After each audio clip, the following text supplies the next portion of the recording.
The coffee machine hissed angrily behind me, matching my mood as I wiped down the counter for the third time. The late afternoon sun filtered through the cafe's windows, casting long shadows across the polished floor. My fingers were raw from the harsh cleaning chemicals, and my back ached from the double shift I hadn't planned on working. But when Layla called in sick, what choice did I have? We immigrants stuck together. It was an unspoken rule. "Maya, order up," Stefano, the owner, barked from the kitchen. I tucked a loose strand of dark hair behind my ear, adjusted my name tag, and grabbed the tray of pastries. The small family-owned cafe in Boston's North End wasn't much, but it had become my sanctuary over the past 8 months since I'd fled Lebanon, a place where I could blend into the background, be invisible, just how I needed to be. The bell above the door chimed as I arranged the cannoli in the display case. I didn't look up immediately, another habit I'd developed. In my experience, making eye contact sometimes invited unwanted attention, but something changed in the atmosphere of the cafe, like the air had suddenly grown heavier. The usual chatter of customers dimmed. Even Stefano, who never shut up, fell silent. When I finally glanced toward the entrance, I first noticed the 2 men in dark suits who had entered ahead of someone else, their eyes scanning the room with mechanical precision. They moved with practiced coordination, one taking position near the door while the other stood by the window. Only then did I see him. He entered like he owned not just the cafe but the entire street. Tall, broad-shouldered, dressed in a suit that probably cost more than I made in 3 months. His dark hair was perfectly styled, not a strand out of place. But it was his eyes that caught me, piercing, calculating, the kind that saw everything and revealed nothing. The few customers in the cafe shrank into their seats. Stefano hurried out from behind the counter, wiping his hands nervously on his apron. "Mr. Conti, welcome. Your usual table is ready." Stefano's voice had climbed an octave higher. So this was Vincent Conti. I'd heard whispers about him since my first day. The Italian-American businessman who owned half the neighborhood, the man whose name people only spoke in hushed tones, the Mafia boss whose power extended far beyond Boston's city limits. I kept my head down, focusing on the display case, arranging and rearranging the pastries with trembling hands. The girl. His voice cut through the quiet cafe like velvet over steel. "Is she new?" My body froze. I could feel his gaze burning into my back. "Maya?" "No, sir.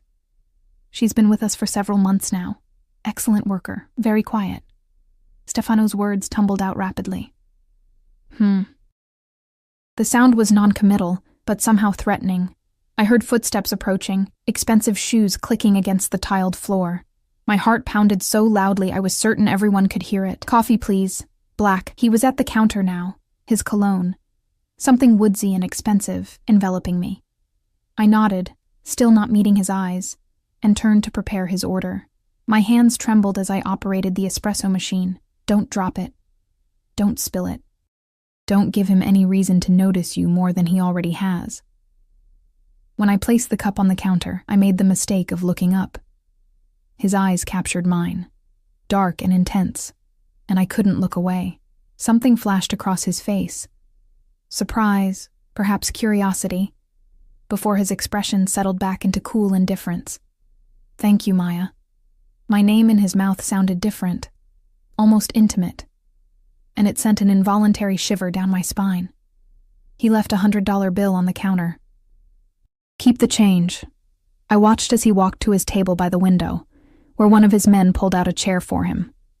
The other remained standing, his back to the wall, eyes constantly scanning the room. Conti sat with his back to the corner, giving him a full view of the cafe and the street outside. I recognized the seating arrangement from my own hypervigilance. It was the position of someone who didn't trust the world not to attack. "Stop staring and get back to work!" Stefano hissed at me, snapping me out of my daze. For the next hour, I moved through the cafe like a ghost, serving other customers, cleaning tables, all while acutely aware of Vincent Conti's presence. Occasionally, I felt his gaze following me, but I never looked in his direction again. As closing time approached, the cafe emptied except for Conti and his men. Stefano had retreated to the kitchen, leaving me alone at the front. I wiped down tables as far from them as possible, counting the minutes until I could leave. The bell chimed again, and a young man burst in, breathless and disheveled. His eyes were wild with panic as they darted around the room, finally landing on me. "Maya!" he cried out. My blood turned to ice. Fahad. My cousin's boyfriend from Lebanon. What was he doing here? "You have to help me," he said in Arabic, rushing toward me. "They're after me. Your cousin Zara. They took her." "They said if I don't." "Fahad," I cut him off, also in Arabic, aware of Conti's sudden attention. "Lower your voice. What are you talking about? How did you find me?" "Your mother told me where you work. I didn't know where else to go. They're saying I stole from them, but I didn't. They took Zara as collateral. They'll kill her if I don't return what they think I took." My mind raced. Fahad had always been involved with the wrong people. It was part of why I'd left Lebanon, to escape the trouble that seemed to follow my family. "You need to leave," I whispered urgently. "Now. I finish in 20 minutes. Wait for me at the station." But it was too late. The door opened again, and 3 men entered. They weren't Conti's men. These were different. Middle Eastern, like us. One of them I recognized from Beirut, Hassan, a loan shark with a reputation for brutality. "There you are, you little thief," Hassan said in Arabic, his eyes fixed on Fahad. Fahad grabbed my arm, pulling me in front of him like a shield. "Tell them I didn't steal anything. Tell them." Hassan's eyes narrowed as they shifted to me. "Maya Nassar. I didn't expect to find you here too. 2 birds with 1 stone." I felt Fahad's fingers digging into my arm. "What is he talking about?" I demanded.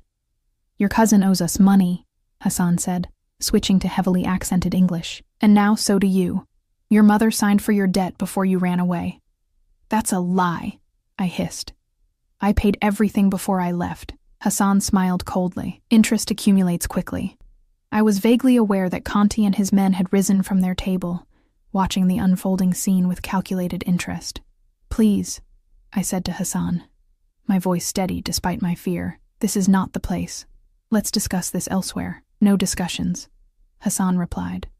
"You both come with us now, or your cousin suffers." "I'm not going anywhere with you," I said, trying to pull away from Fahad, who still clutched my arm. Hassan nodded to his men, who moved toward us. In that moment, I did something I hadn't done since leaving Lebanon. I let my anger surface. Years of suppressed rage, fear, and helplessness boiled over.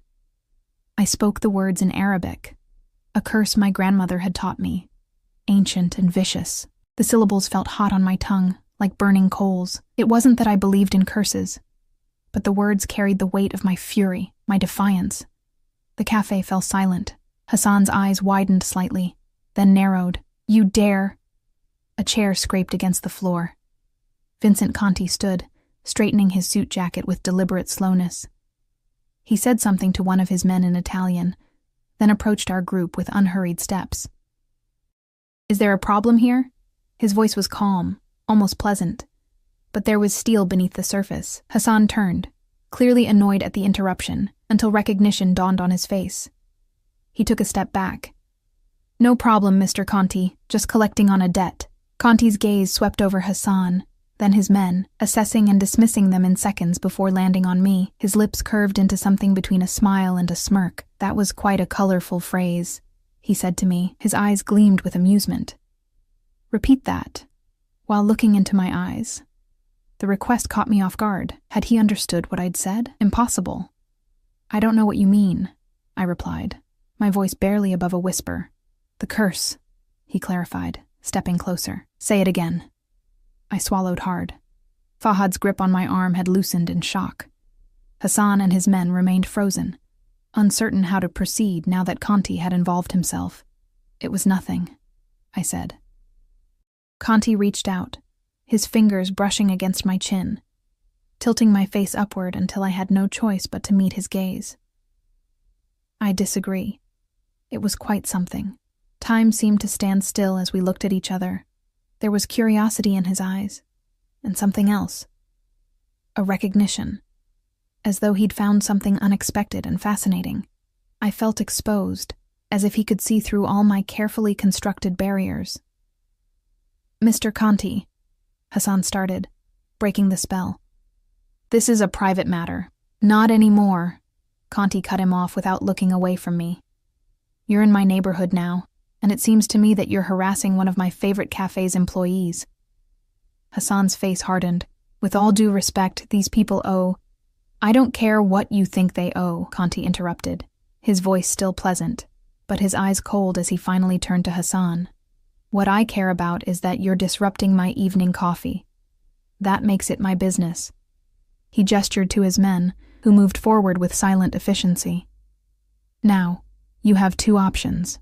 You can leave quietly and forget whatever grievance you think you have, or my associates can help you understand why that's your best choice. The threat hung in the air, clear and unmistakable. Hassan looked from Conti to his men, then back to me and Fahad. I could see him calculating his odds, weighing his options. This isn't over, he finally said to me in Arabic. Your debt remains. I think it is over, Conti replied, surprising me by responding in flawless Arabic. Unless you'd prefer to test my patience further? Hassan paled. Without another word, he motioned to his men, and they backed toward the door, disappearing into the growing darkness outside. The moment they left, Fahad released my arm and stumbled back. Maya, I'm sorry. I didn't think they'd follow me here. Enough, I said, suddenly exhausted. Just go. But Zahra, I'll figure something out. Just leave, please. After a moment's hesitation, Fahad nodded and hurried out the door, casting one last fearful glance at Conti. The cafe was silent. Stefano had reappeared from the kitchen, his face pale as he assessed the situation. Lock the door, Conti instructed him, and take the rest of the night off. Stefano didn't argue. He flipped the sign to closed, locked the door, and disappeared through the back, leaving me alone with Conti and his men. I hugged myself, suddenly cold despite the warmth of the cafe. Thank you, I said quietly, for intervening. Conti studied me, his expression unreadable. You interest me, Maya Nassar. Most people would cower when faced with men like that. You curse them. I shrugged, aiming for nonchalance despite my racing heart. It didn't mean anything, just words. Words have power, he replied, especially when spoken with conviction. He gestured to the chair across from him. Sit. I think we need to talk. It wasn't a request. As I took the seat, I knew with absolute certainty that my life had just taken an irrevocable turn. In trying to escape one dangerous world, I had caught the attention of another. Vincent Conti signaled to one of his men, who produced a phone and stepped away to make a call. Then Conti leaned forward, his eyes never leaving mine. Now, he said, tell me everything. I stared at Vincent Conti across the table, my mind racing for a safe version of everything I could tell him. The cafe felt impossibly small with his presence filling it, the silence broken only by the hum of the refrigerator and the muffled sounds of his bodyguard speaking in hushed Italian on the phone. I don't know what you want me to say, I finally replied, my fingers nervously tracing the wooden grain of the table. Start with why those men were looking for you, Conti said. His voice was surprisingly gentle, but his eyes remained sharp, assessing every micro-expression that crossed my face. I took a deep breath, weighing my options. I could lie, but something told me he would know. Men like him always knew. My family had debts in Lebanon, I began, choosing my words carefully. Before I left, I paid what I thought was everything. Hassan was a loan shark who worked with my uncle. He claims I still owe him money. And do you? I shook my head. No. I settled everything. But men like Hassan, they don't let go easily. If they smell money, they invent reasons to collect it. Conti leaned back, his expression thoughtful. And the boy? Your boyfriend? Cousin's boyfriend, I corrected quickly. Fahad. He's always in trouble, always running from someone. I haven't seen him since I left Beirut 8 months ago. He mentioned your cousin, Zara? My chest tightened at the name. Zara, who had been more like a sister to me. Yes. If Hassan wasn't lying, they're holding her because of Fahad's debts. And you care about her. It wasn't a question, but I answered anyway. She's family. Conti nodded, as if that explained everything. Perhaps to him it did. I'd heard enough about Italian mafia families to know they held certain values sacred: loyalty, blood, family honor. His bodyguard returned, leaning down to whisper something in Conti's ear. He listened, his expression unchanging, then nodded once before the man stepped back to his position. "It seems your friend Hassan has been operating in my city without permission," Conti said, his tone conversational despite the dangerous undercurrent. "Running a loan shark operation, extortion, human trafficking, stealing from me." My blood ran cold at the mention of human trafficking. Was that what they planned for Zara? "I didn't know he was in Boston," I said. "I thought I'd left all that behind. The past has a way of finding us, no matter how far we run." For a moment, something like understanding flickered in his eyes before it was gone, replaced by cool calculation. "Tell me about the curse." The abrupt change of topic caught me off guard. "It's nothing. Just something my grandmother used to say when she was angry. An old woman's curse can be powerful," he said, the corner of his mouth lifting in what might have been amusement, especially when delivered with such conviction. I shifted uncomfortably under his gaze. "You speak Arabic, among other languages, useful in my line of work. And what exactly is your line of work, Mr. Conti?" I regretted the question immediately as his eyes darkened. "I think you know enough about that." He leaned forward, closing the distance between us. "What interests me more is who you are, Maya Nassar. You're not just a cafe worker hiding from debt collectors." I swallowed hard. "I'm nobody." "No," he said with absolute certainty. "You're not." Before I could respond, the cafe's phone rang, shattering the tension.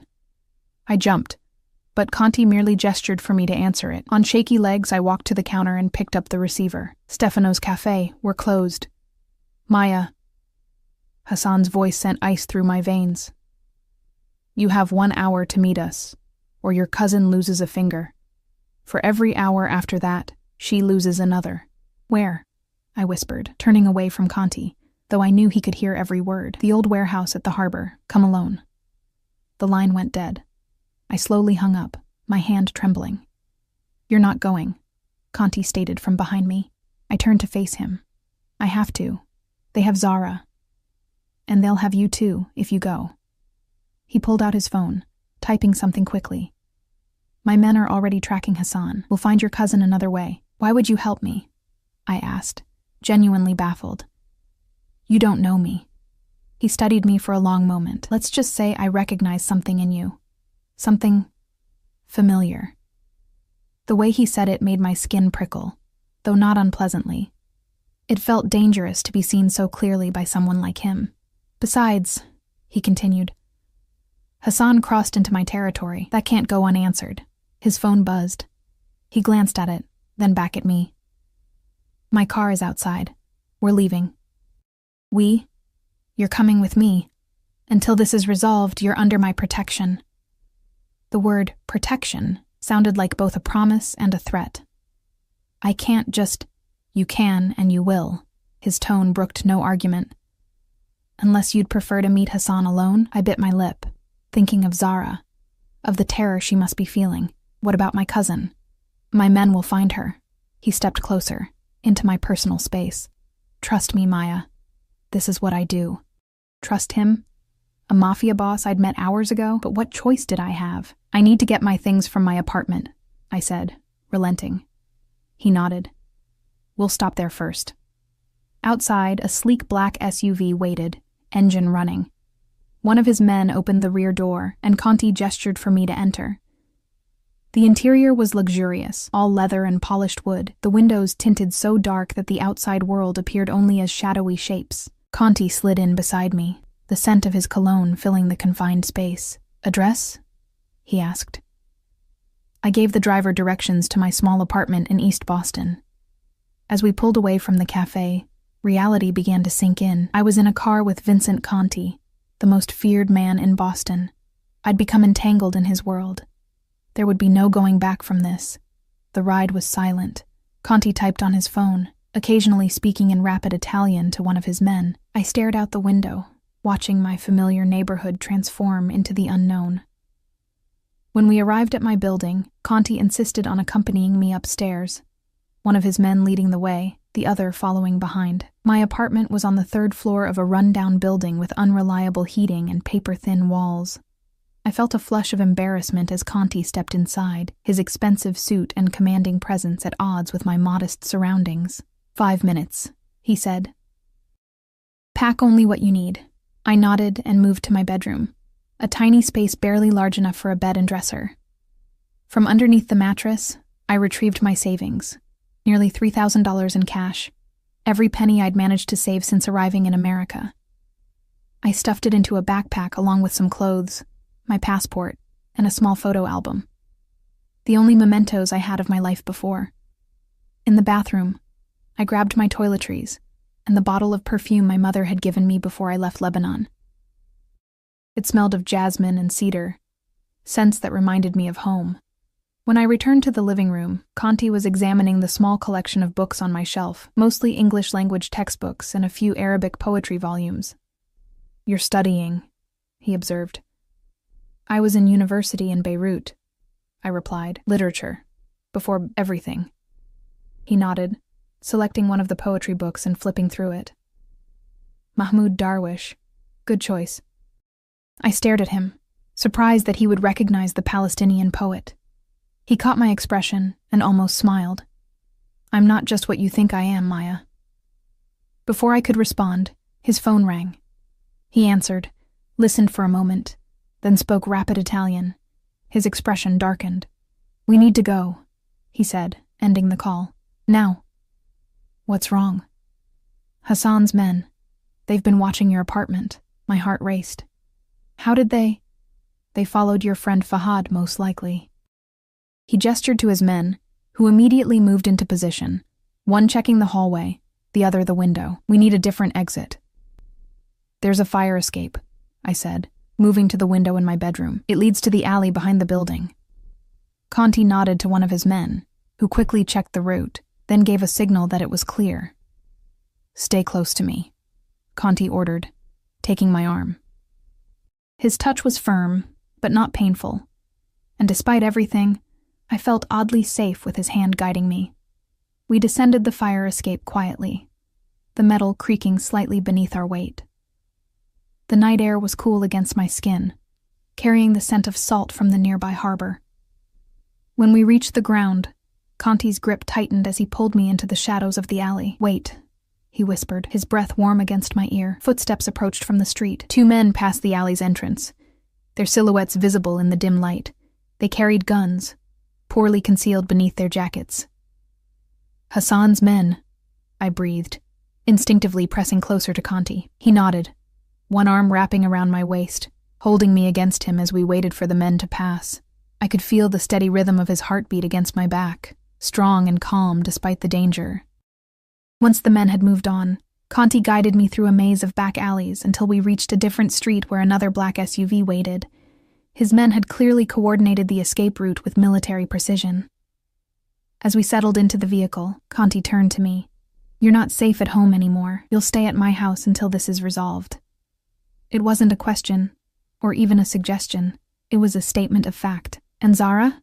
I asked, clutching my backpack to my chest like a shield. "My men are closing in on Hassan's location. We'll find her." I nodded, too exhausted to argue. The adrenaline that had carried me through the evening was beginning to wane, leaving me drained and disoriented. We drove through Boston's streets, eventually leaving the city behind for the winding roads of the affluent suburbs. I watched as apartment buildings gave way to sprawling estates set back from the road, each more imposing than the last. Finally, we turned onto a private drive, approaching wrought iron gates that opened automatically as our car approached. Beyond them lay a mansion that looked like it belonged in a different century. Stone walls, manicured gardens, and a circular driveway centered around an elaborate fountain.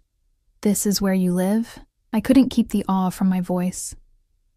"One of my homes," Conti replied, watching my reaction with what seemed like satisfaction. The car stopped at the entrance, and a suited man opened the door. Conti exited first, then extended his hand to help me out. The air here smelled different, cleaner, perfumed with flowers and freshly cut grass. "Welcome to my home, Maya," he said, his hand still holding mine. "For now, it's yours as well." Inside, the mansion was even more impressive. Marble floors, crystal chandeliers, priceless art adorning the walls. It was beautiful but cold, like a museum rather than a home.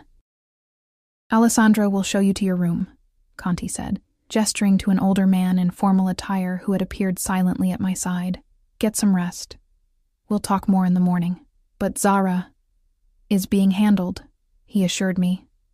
"There's nothing more you can do tonight." I wanted to argue, to demand action, but exhaustion weighed heavily on me. I nodded reluctantly and followed Alessandro up a grand staircase to the second floor. The room he led me to was larger than my entire apartment, with a four-poster bed, silk curtains, and an adjoining bathroom that gleamed with marble and gold fixtures. "Mr. Conti has instructed that you're to have everything you need," Alessandro said formally. "Ring if you require anything." He indicated a bell pull near the bed. When he left, I stood in the center of the room, feeling smaller than I ever had before. How had my life changed so dramatically in a single evening? This morning, I had been Maya Nassar, refugee, cafe worker, invisible. Now I was, what? A guest? A prisoner? Protected by the very kind of man I'd fled Lebanon to escape. I moved to the window, looking out over the expansive grounds. Security lights illuminated the perimeter, and I could make out the shapes of men patrolling. I was safer here than I'd been in months, yet paradoxically in more danger than ever. From my backpack, I retrieved the small photo album and opened it to a picture of Zara and me, taken at her 20th birthday last year. Her smile was radiant, her eyes dancing with light. My chest ached at the thought of her in Hassan's hands. "I'll find you," I whispered to her image. "I promise." A soft knock at the door startled me. When I opened it, a young woman stood there with a tray. "Mr. Conti thought you might be hungry," she said, entering to place the tray on a small table. It held a steaming bowl of pasta, fresh bread, and a glass of red wine. My stomach growled at the smell, reminding me that I hadn't eaten since my lunch break hours ago. "Thank you," I said. She nodded and left, closing the door quietly behind her.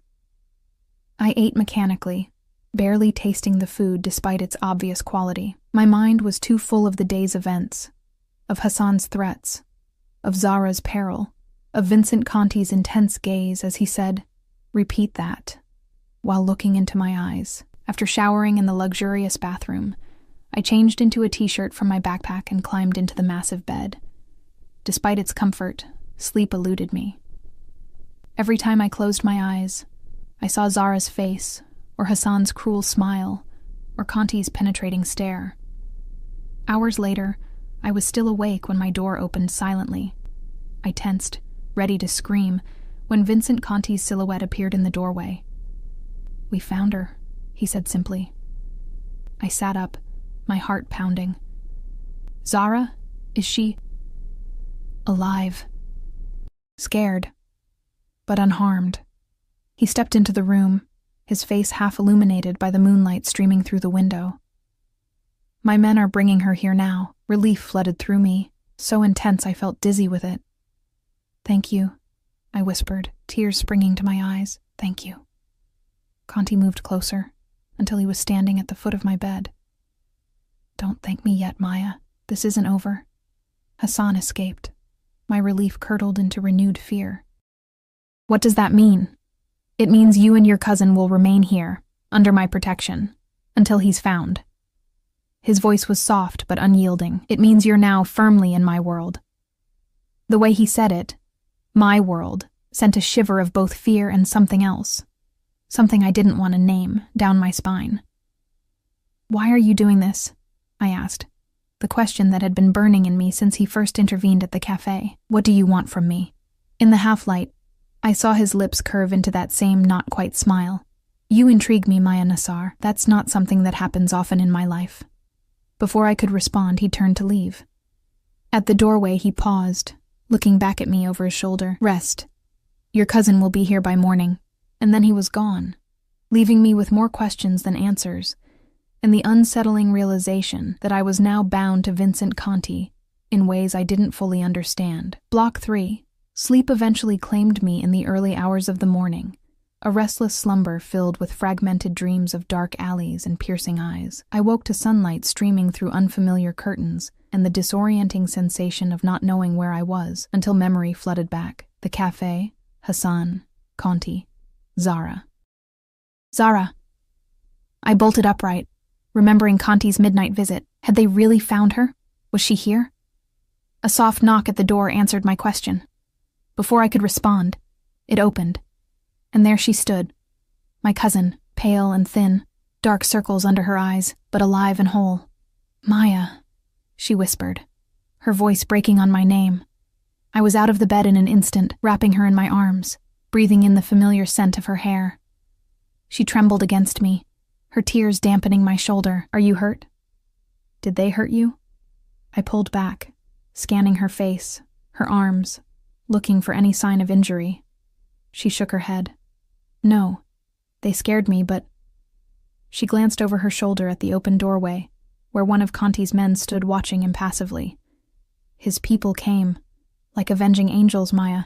1 minute I was tied to a chair in some filthy room, and the next... She shuddered at the memory. There was shooting, shouting. Then a man in a suit was untying me, telling me you were waiting. I hugged her again, relief making me weak. I'm so sorry. This is all because of Fahad, because of me. No, she said fiercely, gripping my arms. This is because of Hassan and his greed. She looked around the opulent room, eyes wide.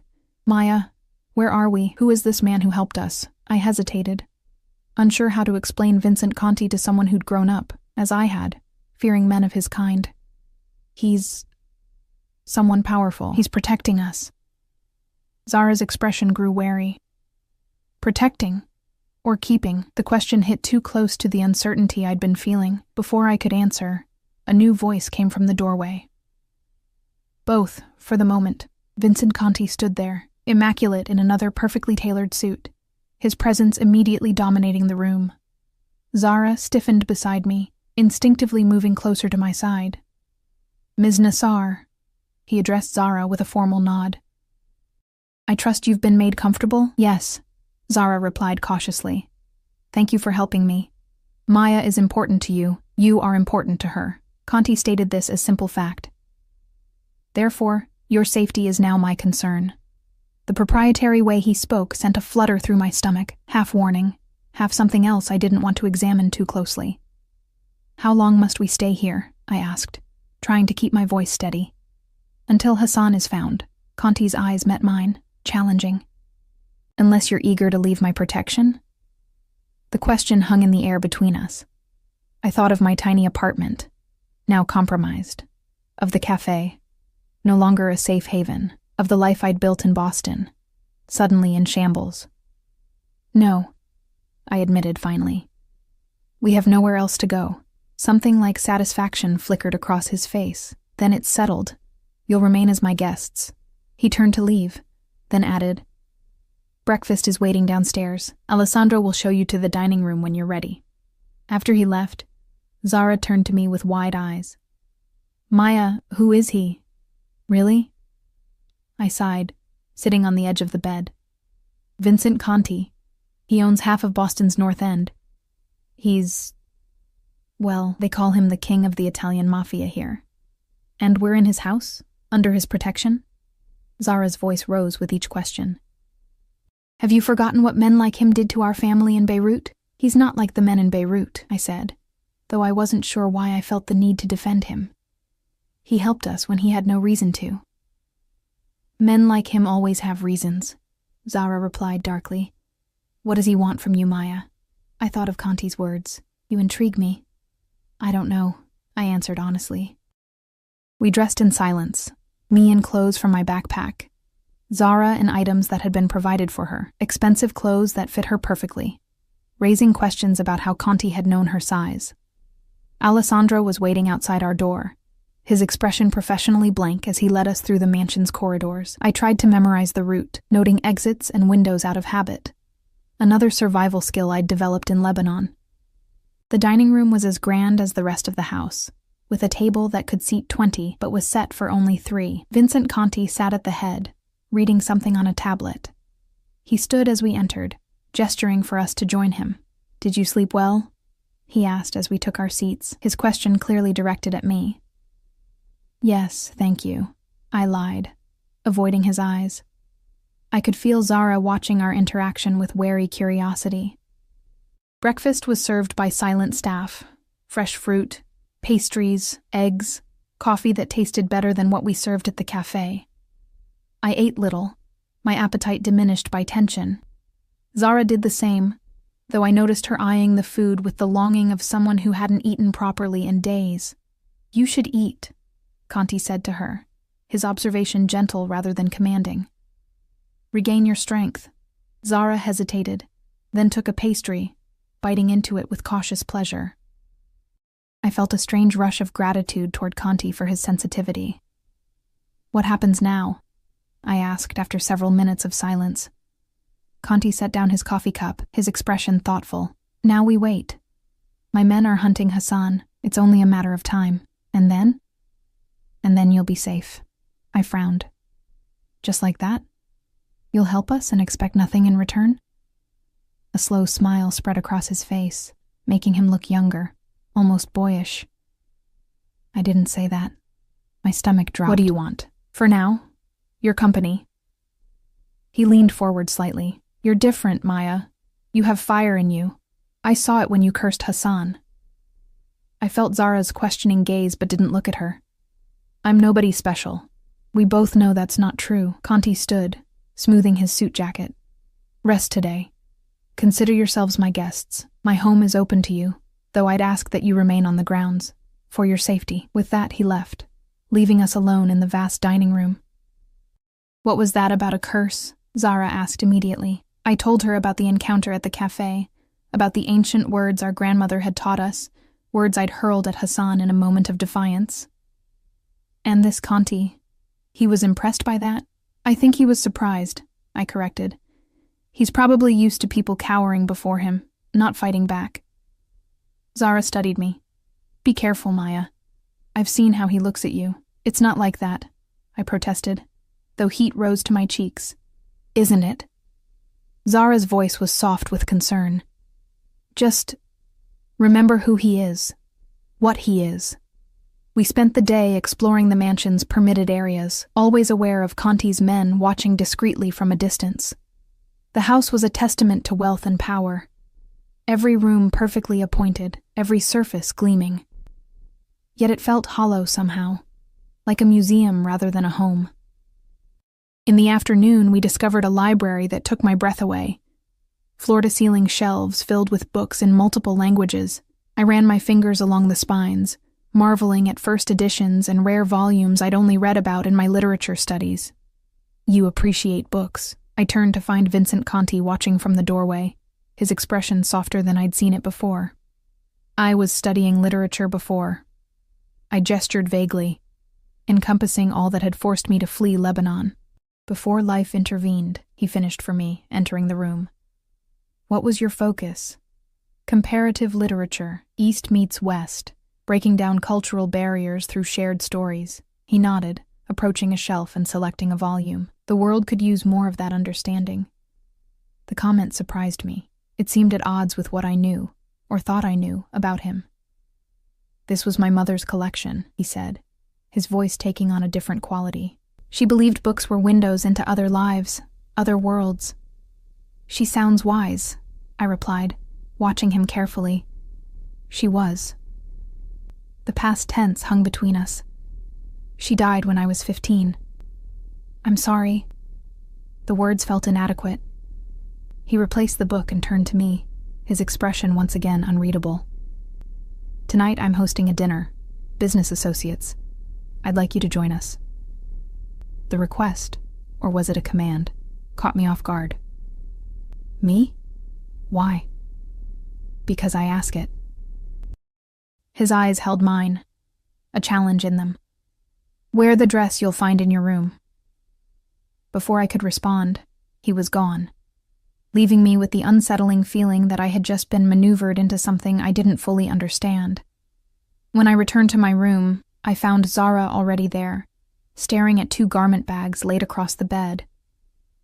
"He wants us at a dinner tonight," she said, her tone making it clear what she thought of the idea. With his business associates. I unzipped one of the bags to reveal a deep burgundy dress, elegant and clearly expensive. The other contained a midnight blue gown, equally beautiful. "Why does he want us there?" Zara asked, touching the blue dress with reluctant admiration. I thought of Conti's expression in the library, the way he'd looked at me as if trying to solve a puzzle. "I don't know," I answered truthfully, "but I think he's lonely." Zara looked at me sharply. "Don't start feeling sorry for him, Maya. Men like Vincent Conti don't feel loneliness. They feel ownership, possession." As I held the burgundy dress against me, seeing how perfectly it would fit, I couldn't help but wonder if she was right, and why the thought of being possessed by Vincent Conti sent such a complicated shiver down my spine. The burgundy dress fit as if it had been made for me, the silk caressing my skin as it draped perfectly over my curves. Standing before the mirror, I barely recognized myself. The woman reflected back was elegant, sophisticated, worlds away from the haunted refugee who served coffee in a small cafe. Zara emerged from the bathroom in her midnight blue gown, equally transformed. "How did he know our sizes?" she muttered, smoothing the fabric over her hips. I had been wondering the same thing. "He has resources," I replied vaguely, unsettled by the thought of Conti investigating us so thoroughly. A knock at the door announced Alessandro, who had come to escort us downstairs. "Mr. Conti's guests are arriving," he informed us, his gaze professionally neutral despite our changed appearance. We followed him through the mansion's corridors, the sound of voices and soft music growing louder as we approached the main salon. My stomach churned with anxiety. What kind of business associates would a Mafia boss entertain? What was Conti expecting of us? At the entrance to the salon, Alessandro paused. "Mr. Conti requested that I present you formally," he said, then stepped inside, announcing our presence with a formality that seemed centuries out of place.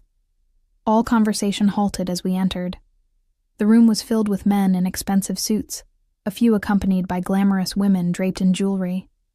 Every eye turned to assess us, and I fought the urge to shrink back, to make myself invisible as I'd learned to do in Lebanon. Vincent Conti broke away from a group near the fireplace, striding toward us with purposeful grace. He wore a black tuxedo that emphasized the breadth of his shoulders, his dark hair slicked back, making his features appear even sharper. When he reached us, he took my hand, raising it to his lips in an old-world gesture that sent heat racing up my arm. "Maya," he said, his voice a low rumble that seemed meant for my ears alone. "You look ravishing." He turned to Zara, greeting her with a respectful nod but no touch. "Ms. Nassar, thank you for joining us." I noticed the distinction immediately. My first name, Zara's formal address. It confirmed what I'd begun to suspect. His interest was specifically in me, not just in helping two women in trouble. "Allow me to introduce you," Conti said, his hand settling at the small of my back as he guided us into the room. The touch was light, but proprietary, marking me in some way I didn't fully understand. What followed was a blur of names and faces, politicians, businessmen, even a judge, all deferential to Conti, all curious about me. The narrative he presented was carefully crafted. I was a friend from his recent travels in the Middle East. Zara was my cousin visiting from Lebanon. No mention was made of Hassan, of danger, of protection, that felt increasingly like possession. "Vincent never mentioned meeting someone special abroad," one woman commented, her smile sharp beneath her perfectly applied lipstick. She was introduced as the wife of a state senator, but the way she looked at Conti suggested a more personal history. "Some treasures are worth keeping private," Conti replied smoothly, his hand never leaving my back. I didn't correct the implication. Something told me contradicting Vincent Conti in public would be dangerous. Perhaps not to my physical safety, but to whatever delicate balance existed between us. Dinner was served in the formal dining room, the table now fully set for 20 guests. I was seated at Conti's right hand, Zara further down the table between two older men who largely ignored her, a placement I suspected was deliberate. The conversation flowed around me, Business deals veiled in euphemisms, political discussions laden with implications of influence. I remained quiet, observing. This was Conti's world. Power exchanged over fine wine and gourmet food, alliances formed and broken with subtle words and meaningful glances. "You're very quiet," Conti murmured to me between courses, his lips close to my ear. "I'm learning," I replied honestly. That earned me a genuine smile, a flash of warmth that transformed his face. "And what have you learned?" I considered carefully before answering. "That power has its own language, that everyone here wants something from you." His eyes darkened with interest. "Including you?" "I only want safety," I said. "For myself and Zara. Is that all?" His gaze dropped briefly to my lips, before returning to my eyes. Heat bloomed in my chest, spreading upward to my face. "What else should I want?" Instead of answering, he turned to respond to a question from across the table, leaving me flustered and confused by the exchange. After dinner, the party moved back to the salon for drinks. I found myself separated from Conti, cornered by the state senator's wife and two other women whose names I couldn't remember. "So, how exactly did you meet Vincent?" one asked, her tone friendly but her eyes calculating. Before I could construct a suitable lie, a commotion near the entrance drew everyone's attention. One of Conti's men entered hurriedly, whispering something to his boss. Conti's expression darkened. He excused himself from his conversation and crossed to where I stood. "Come with me," he said quietly, taking my elbow. "Now." Without questioning, I followed him from the room, aware of the speculative gazes following our departure. In the hallway, he turned to one of his men. "Find Ms. Nassar's cousin and take her upstairs," he ordered. "Then inform Alessandro to make my excuses to the guests." "What's happening?" I asked once we were alone, hurrying to keep up with his long strides as he led me through the house. "Hassan," he replied grimly. "He's been spotted near the perimeter. My men are handling it, but I want you somewhere secure." Fear gripped me. "And Zara?" "She'll be protected." We descended a staircase I hadn't seen before, leading to what appeared to be a lower level of the mansion. Conti placed his palm against a panel on the wall, and a hidden door swung open, revealing a security room filled with monitors showing various views of the property. Two men sat at the controls, reporting to Conti in rapid Italian. I caught glimpses of the grounds on the screens. Men with guns moving through the darkness, the gates, the surrounding woods. Conti turned to me, his expression grave. "Stay here. Don't leave for any reason until I return for you." "But..." He gripped my shoulders, his eyes intense. "Promise me, Maya."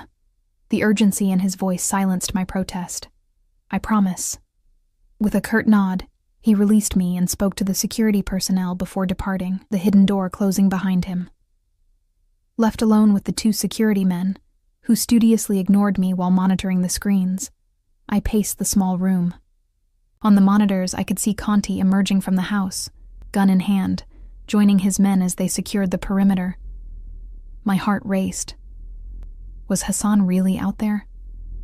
Had he somehow tracked us to Conti's fortress? What would happen if they caught him? Or if he escaped again? Minutes stretched into an hour, tension building with each passing moment. Then, suddenly, there was movement on one of the screens. A figure running through the trees, pursued by Conti's men. Gunshots flashed in the darkness.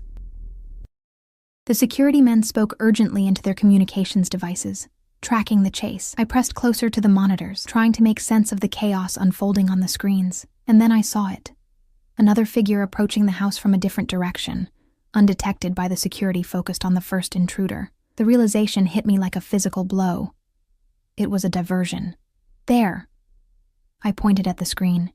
"Someone else is coming from the east side." The security men followed my gesture, cursing as they spotted the second intruder.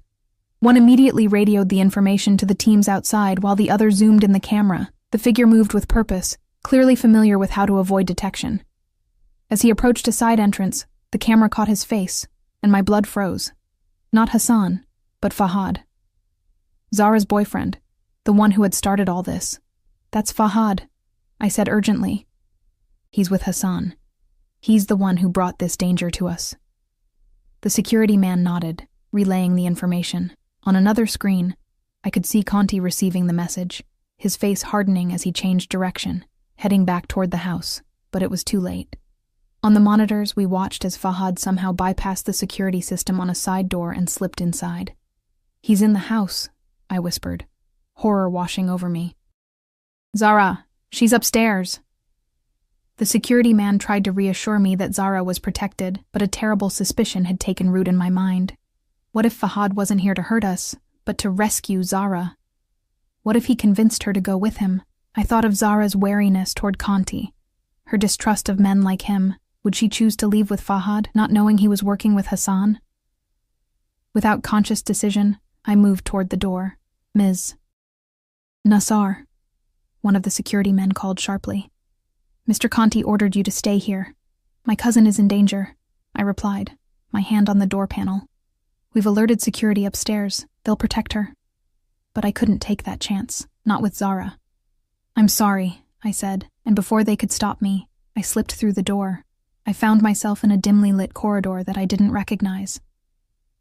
Relying on instinct, I moved toward what I hoped was the main part of the house, listening for any sound that might guide me. The mansion was eerily quiet, the dinner guests presumably gone. I made my way cautiously upstairs, my silk dress whispering against the marble steps, my heart pounding so loudly I was certain anyone nearby would hear it. As I reached the second floor, I heard voices from the direction of my bedroom. Zara's voice, raised in argument, and a man's voice responding urgently. I moved silently toward the sound, pressing against the wall as I approached the partially open door. Through the gap, I could see Zara, still in her blue gown, facing Fahad, who was gesturing emphatically.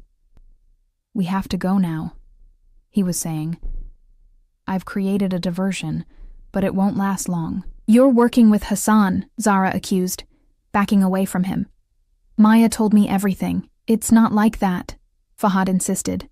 "Hassan forced me to help him find you. But I've turned on him now. This is our chance to escape." I could see Zara wavering, uncertainty crossing her face. "Where would we go?" "I have a place.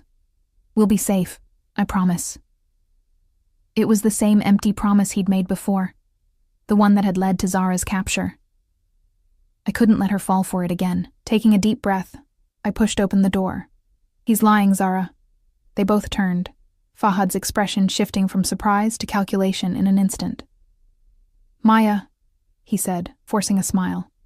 "Good, you're here too. We need to leave now, both of you." "No." I stepped into the room, placing myself between him and Zara. "You led Hassan to my apartment. You're the reason Zara was kidnapped in the first place." Fahad's face darkened. "You don't understand. Hassan will kill me if I don't bring you both back." "So you'd sacrifice us to save yourself?" I asked, disgust evident in my voice. His hand moved to his waistband, revealing the gun tucked there. "I'm not asking." My blood turned to ice as he pointed the weapon at us. "Move. Now, both of you." Zara clutched my arm, her fingers digging into my skin. I could feel her trembling. "Conti's men are everywhere," I said, trying to sound confident. "You'll never make it off the property. That's why I have you," Fahad replied with a cruel smile. "Conti won't risk shooting if you're in the way." As he gestured with the gun for us to move toward the door, I heard a sound behind him, the faintest whisper of movement. Fahad heard it too, starting to turn, but he was too slow. Vincent Conti materialized in the doorway like an avenging shadow, his own gun pressed to the back of Fahad's head. "Drop it," he said, his voice terrifyingly calm, "or die where you stand." Time seemed to freeze in that moment. Fahad with his gun pointed at us, Conti with his weapon pressed against Fahad's skull. Zara and I caught in the middle, the air thick with tension and the promise of violence. "You won't shoot," Fahad said, but the tremor in his voice betrayed his uncertainty. "Not with them in the line of fire." "I never miss," Conti replied, his voice steady and cold. "But if you prefer to test that theory, be my guest." I watched Fahad's eyes dart frantically, calculating his odds. The gun in his hand wavered slightly. "Fahad," I said softly, meeting his gaze. "Don't do this. It's over." Perhaps it was the compassion in my voice, unexpected even to me, that reached him. His shoulders slumped, defeat washing over his features as he slowly lowered the gun. In one swift motion, Conti disarmed him, shoving Fahad face first against the wall. Two of Conti's men appeared in the doorway, summoned by some silent signal, and took custody of Fahad, binding his hands behind his back. "Take him to the basement," Conti ordered. "I'll deal with him later." As they dragged Fahad away, he twisted his head to look back at Zara, his expression desperate. "Zara, please. I did it for us. Hassan would have killed me." Zara turned away, her face a mask of pain and betrayal. When Fahad was gone, she collapsed onto the bed, her shoulders shaking with silent sobs. I sat beside her, wrapping an arm around her trembling form. "It's okay," I whispered. "You're safe now." Conti remained in the doorway, watching us with an unreadable expression. The gun had disappeared, tucked away somewhere in his immaculate tuxedo. "Hassan?" I asked, looking up at him. "Dead," Conti replied simply. He made the mistake of pulling a weapon on my men. Relief washed through me, quickly followed by guilt for feeling relieved at a man's death. But Hassan had been a monster, willing to hurt innocent people for money. The world was safer without him. "What about Fahad?" Zara asked, her voice hollow. Conti's expression hardened. "That depends." "On what?" I pressed. "On what you want, Maya." His eyes held mine, intense and searching. "His fate is in your hands." The weight of that responsibility settled heavy on my shoulders. Fahad had betrayed us, endangered Zara, but he was also a victim of Hassan's threats. And Zara had loved him once. "Don't kill him," I said finally. "But make sure he can never hurt us again." Conti nodded, accepting my decision without question. "He'll be escorted out of the country, back to Lebanon, with a clear understanding of what will happen if he ever returns." Zara looked up, her tear-stained face reflecting a mixture of relief and lingering pain. "Thank you," she whispered, though whether to me or Conti, I wasn't sure. "You both need rest," Conti said, his tone gentler than I'd ever heard it. "We'll talk in the morning." After he left, Zara and I prepared for bed in silence, the elegant gowns now feeling like costumes from another life. As we lay in the darkness, Zara finally spoke. "I would have gone with him," she admitted, her voice small with shame, "if you hadn't come when you did." "You loved him," I replied, finding her hand in the darkness and squeezing it. "Love makes us vulnerable to the wrong people sometimes." "Like you and Conti?" she asked quietly. The question caught me off guard. "It's not like that," I protested. "Isn't it?" Zara shifted to face me. "I see how you look at each other. There's something there, Maya. Something dangerous." I couldn't deny the strange pull I felt toward Vincent Conti, the way my pulse quickened when he entered a room, the heat that bloomed under his gaze. But was it attraction, fascination, or simply the natural response to power? "He saved us," I said instead of answering directly. "We owe him." "That's what I'm afraid of," Zara whispered. "What price will he ask for our safety?" I had no answer, and soon Zara's breathing deepened into sleep. I lay awake much longer, watching moonlight patterns on the ceiling and wondering the same thing. Morning arrived with a sense of aftermath. The storm had passed, but the landscape had been irrevocably changed. Zara and I dressed in the clothes provided for us, no longer questioning how they came to be in our sizes, and made our way downstairs. Vincent Conti was waiting in his study, seated behind an imposing desk of dark wood. Sunlight streamed through tall windows, illuminating him like a Renaissance painting, a modern Medici surrounded by the trappings of power. "Come in," he said, rising as we entered. "Please, sit." We took the chairs opposite his desk, the formality of the setting creating a distance that hadn't existed before. This was Conti the businessman, not the protector from last night. "Hassan is no longer a threat," he began without preamble. "Fahad has been put on a plane to Beirut with clear instructions never to return. Your safety is assured." "Thank you," I said, meaning it despite the complexity of my feelings toward him. "However," he continued, "there is the matter of your future to discuss." My stomach tightened. Here it was, the price Zara had feared. "You can't return to your apartment," Conti said, his tone matter of fact. Hassan's associates may still be watching it, and the cafe is no longer a safe workplace for you. Then what do you suggest? I asked, trying to keep my voice steady. Conti's gaze fixed on me, intense and unwavering. I have a proposition. He turned to Zara first. Ms. Nassar, I understand you were studying medicine in Beirut before circumstances forced you to leave? Zara nodded, surprise evident on her face that he knew this detail. I have connections at Boston University's School of Medicine. A place can be arranged for you to continue your studies, along with secure housing and a stipend for living expenses. Zara's eyes widened. Why would you do that for me? Conti's lips curved in a slight smile. Let's call it an investment in talent. The world needs more dedicated doctors. I studied his face, searching for the hidden agenda, the strings that must be attached to such generosity, but his expression revealed nothing beyond polite interest. And me? I asked finally. What's your proposition for me? Now Conti leaned forward, his eyes never leaving mine. I want you to work for me, Maya. Not quite what I had expected. Doing what, exactly? I have business interests across the Middle East. Legitimate businesses, he emphasized, clearly reading the skepticism on my face. Your language skills, your cultural understanding, they would be valuable, as would your literature background. My literature background? I repeated, confused. I'm establishing a foundation, he explained. Funding educational initiatives, cultural exchanges between East and West, the kind of work you were studying before your life was interrupted. It sounded too perfect, too tailored to my dreams to be coincidence.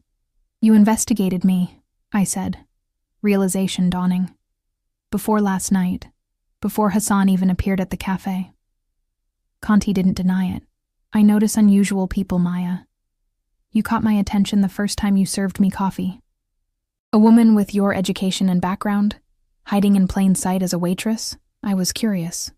So this whole thing, offering protection, bringing us here, it was all planned? Hassan's appearance was unexpected, he admitted, but I had already decided to approach you with this offer. His arrival merely accelerated my timeline. I didn't know whether to be flattered or disturbed by his interest, his thoroughness. And if I refuse? Then you're free to go, with enough resources to establish yourself safely elsewhere. His tone was casual, but something flashed in his eyes. Disappointment, perhaps. The offer to your cousin stands regardless of your decision. I glanced at Zara, who was watching our exchange with wary fascination. I knew what this opportunity would mean for her. The chance to complete her education, to become the doctor she'd dreamed of being. May I have time to think about it? I asked. Conti nodded. Take the day. We'll talk again this evening. He stood, indicating our meeting was over. In the meantime, feel free to explore the grounds. The danger has passed.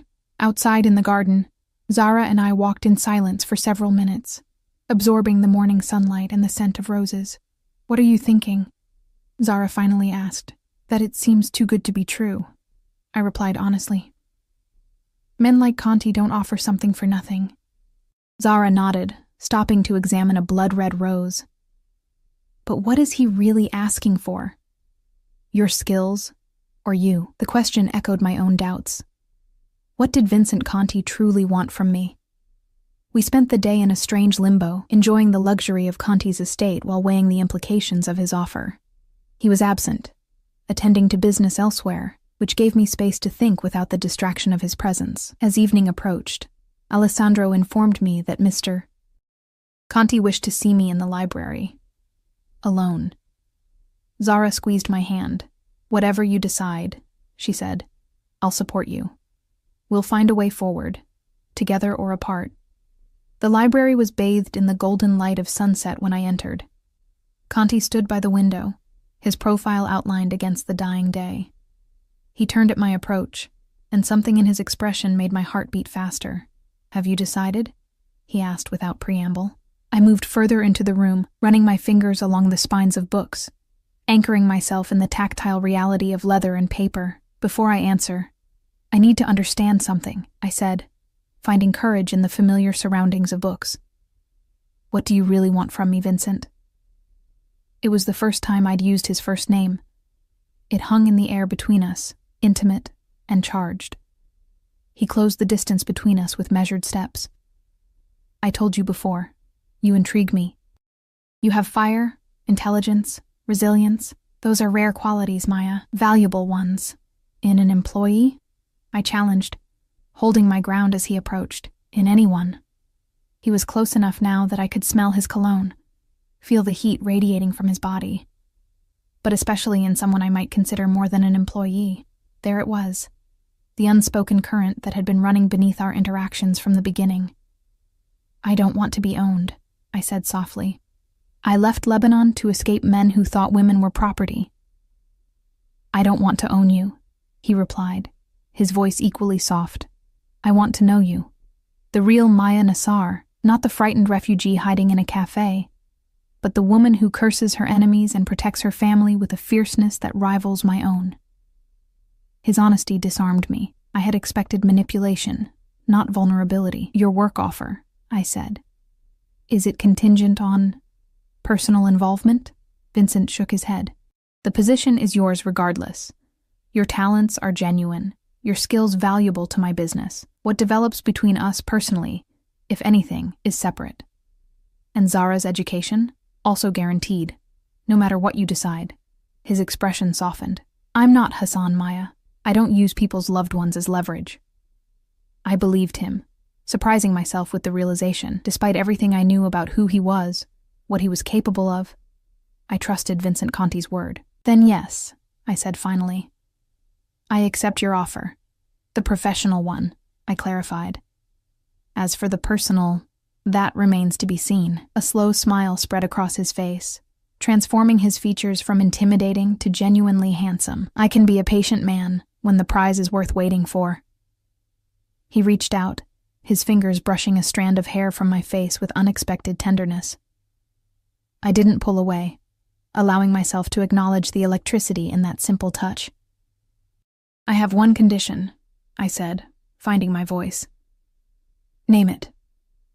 I want to finish my degree, while working for you. Vincent nodded. I expected nothing less. Education was always important in my family. My mother would have insisted on it too. The mention of his mother reminded me of what he'd said about the library being her collection. I glanced around at the thousands of books surrounding us. She must have been remarkable, I said. She was. Something vulnerable flashed across his face. Perhaps someday I'll tell you about her.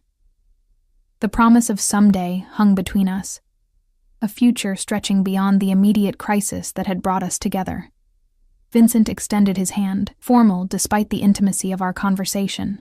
So, do we have a deal, Ms. Nassar? I took his hand, feeling the strength in his grip, the warmth of his skin against mine. We have a beginning, Mr. Conti. His fingers tightened slightly around mine. A beginning, he agreed, his eyes holding a promise of both danger and possibility. I like that even better. 6 months later, I stood in that same library, now my favorite room in the house I shared with Vincent. Zara was thriving in medical school, living in a secure apartment near campus, building a new life free from the shadows of our past. As for me, I divided my time between my literature studies at Boston University and my work for the Conti Foundation, using my language skills and cultural knowledge to build bridges between communities that had traditionally viewed each other with suspicion. And Vincent Conti was still the most powerful man in Boston, still feared by his enemies and respected by his allies. But in private moments, when it was just the two of us, he was simply the man who had recognized the fire in me when I was trying my hardest to extinguish it. What are you thinking about? He asked, entering the library to find me gazing out the window at the snow-covered gardens. About curses, I replied with a small smile, and how sometimes they turn out to be blessings in disguise. He crossed to me, drawing me into his arms with the confidence of a man who knew his touch was welcome. I knew from the moment you whispered those words in Arabic that you would change my life. I leaned into his embrace, no longer afraid of the power he wielded, but respectful of it, and of my own power, which had grown under his admiring gaze. Repeat that, I whispered, echoing his words from our first encounter, while looking into my eyes. Vincent laughed, the sound warm and real, before tilting my face up to meet his gaze. You changed everything, Maya Nassar. And I wouldn't have it any other way. As his lips met mine, I knew that some dangers were worth facing head-on, especially those that carried the promise of a love powerful enough to transform even the darkest circumstances into something unexpectedly beautiful.